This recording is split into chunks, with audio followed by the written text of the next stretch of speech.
নমস্কাৰ জনাইছোঁ সকলোকে। এটি কবিতা আবৃত্তি কৰিবলৈ ওলাইছোঁ, আপোনালোকৰ সঁহাৰি পালে ভাল লাগিব। কবিতাটো মই যিটো কবিতা পাঠ কৰিবলৈ ওলাইছোঁ, মই সত্যক বিচাৰি আছোঁ। এই কিতাপখনৰ ৰচয়িতা শ্ৰদ্ধাৰ ফণীন্দ্ৰ কুমাৰ দেৱচৌধুৰীদেৱ। তেওঁ এখন খুব সুন্দৰ কিতাপ ৰাইজৰ কাৰণে উপহাৰ দিছে, আৰু তাৰেই মই এটি কবিতা আপোনালোকৰ ওচৰত আবৃত্তি কৰিবলৈ প্ৰয়াস কৰিছোঁ। আশা কৰোঁ আপোনালোকে এই কিতাপখন মই সত্যক বিচাৰি আছোঁ, এই কিতাপখন ৰাইজে আদৰি ল'ব। মই কোনো প্ৰচাৰৰ কাৰণে অহা নাই, মই মাথো মোৰ মনৰ মাজত লুকাই থকা সৃষ্টিবোৰ বা মোৰ মনৰ মাজত লুকাই থকা মই পঢ়ি ভাল পোৱা কবিতাবোৰ আপোনালোকলৈ আগবঢ়াম। প্ৰতিটো সন্ধিয়াই মই অহাকালিলৈ পৰা প্ৰতিটো সন্ধিয়া পোনপটীয়া সম্প্ৰচাৰত থাকি কবিতাবোৰ আগবঢ়াম। আশা কৰোঁ আপোনালোকে গ্ৰহণ কৰিব। কবিতাটোৰ নাম হ'ল কবিৰ শেষ কবিতা।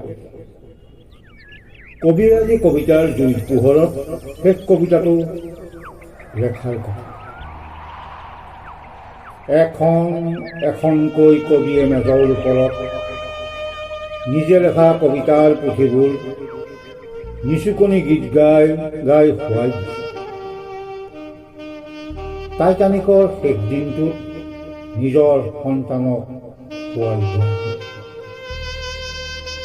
কবিৰাজী কবিতাৰ জুইৰ পোহৰত শেষ কবিতাটো লেখাৰ কথা। এখন এখনকৈ কবিয়ে মেজৰ ওপৰত নিজে লেখা কবিতাৰ পুথিবোৰ নিচুকনি গীত গাই গাই শুৱাই দিছে। টাইটানিকৰ শেষ দিনটো নিজৰ সন্তানক শুৱাই দিয়াৰ দৰে। হাতত জুই শলাৰ কাঠি আৰু বিষ এবাতি লৈ কবিয়ে ভাবিছে, প্ৰথমতে কাঠিডাল জ্বলাই লওঁ আৰু তাৰ পিছতেই শেষ কৰিম বিষৰ বাতি, আৰু তাৰ পিছত কবিতা। উৰে ৰাতি দাও দাও কৈ জুই লগা এখন চহৰৰ মাজেদি দৌৰি আহোঁতে হঠাতে তাই চকুত পৰিল। বন্ধ দুৱাৰৰ বাহিৰত এটা কবিতা ওলমি আছে। চুকৈ হাতেৰে চুই দিয়াৰ লগে লগে এটা জলপ্ৰপাত হৈ কবিতাটো বৈ গ'ল চহৰৰ অলিয়ে গলিয়ে। অদৃশ্য হৈ গ'ল চহৰৰ দপদপাই জ্বলি থকা জুই। মৰুভূমিত যেন ফুল ফুলিছে। সেইদিনাৰ পৰা তাই কবিতাৰ প্ৰেমত পৰিছে। তাচ্ছিল্যৰ হাঁহি মাৰিলে কবিয়ে। কবিতা আচলতে কবিৰ বুকুৰ পৰা কল কলকৈ বৈ অহা তেজৰ নিজানৰ ব্যক্ত ইতিহাস। বাৰে বাৰে ঘূৰি অহা আঘাত জুই নুনুমাই কবিতা। কবি জ্বলে, জ্বলি জ্বলি এদিন নিৰলাত নুমাই থাকে নিশংক থাকিৰ দল নীৰৱে।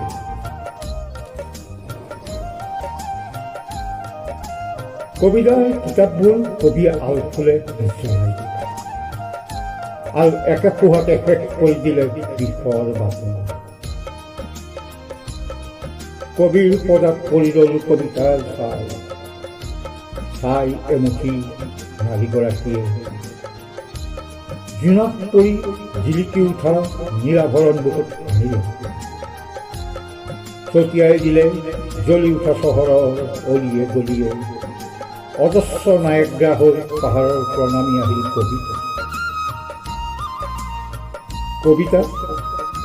কবিতাৰ কিতাপত নাথাকে, থাকে নীলাভৰণ নাৰীৰ বুকুৰ কোঠালিত।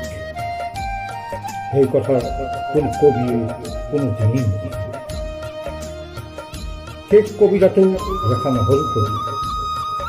তাৰ আগতে কবিয়ে বিষ পান কৰি কবিতাৰ ছাই স্তূপত ধৰি ফুৰে। কোনো কবিয়ে শেষ কবিতাটো লিখিব নোৱাৰে। সেয়েহে জ্বলি থকা চহৰৰ মাজেৰে কবি ঘূৰি ফুৰে অতিষ্ঠ আত্মা হৈ।